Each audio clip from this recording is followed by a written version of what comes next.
औज़ बिल्लाहि मिनश शैतानिर रजीम बिस्मिल्लाहिर रहमानिर रहीम अस्सलाम वालेकुम। वेलकम टू मेरे घर के ज़ायके।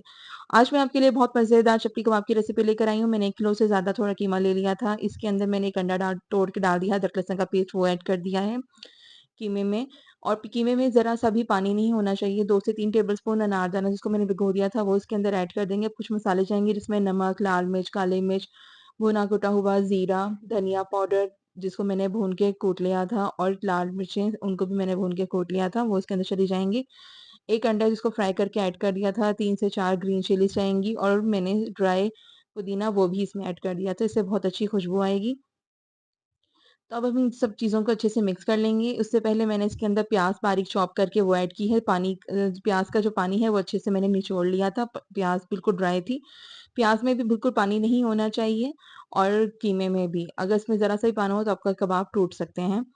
तो बस इसको हम अच्छे से मिक्स कर लेंगे इन सब चीज़ों को। अच्छे से इन सब कुछ चीज़ों को हमने मिक्स कर लें कि सब चीज़ें यकजा हो जाएँ। मिक्सिंग इसकी हाथ से ही कीजिएगा। बस हमने इसको अच्छे से मिक्स कर लिया। अब साथ ही मैं इसके अंदर मकई का आटा डाल दूँगी तकरीबन 2 से 3 टेबलस्पून। इसकी ये बाइंडिंग का काम देता है, तो आपने इसके अंदर मकई का आटा ही डालना है, 2 से 3 टेबलस्पून।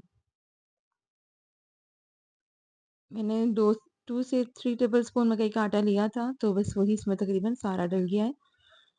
और साथ ही अब इसके अंदर जब इसको अच्छे से हम मिक्स कर लेंगे, तो इसके अंदर धनिया और पुदीने को जिसको मैंने बारीक चॉप करके रख लिया था, वो हम इसके अंदर अच्छे से ऐड कर देंगे।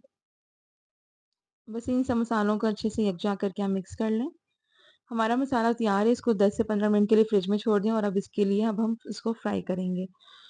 तो मैंने एक पैन ले लिया है, इसको मैंने अब इसमें मैंने ऑयल नहीं लगाया है, बस मैंने कबाबों को शेप दी है और मैंने इसके अंदर रख दिया। इसकी कोई ज़रूरी नहीं है कि गोल ही शेप हो, चपली कबाब की शेप ऐसे ही होती है।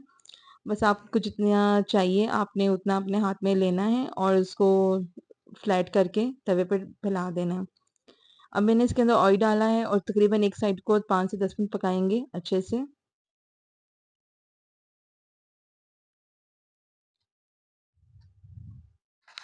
जब 5 से 10 मिनट हो जाएँ तो अब हम इसकी साइड चेंज कर देंगे।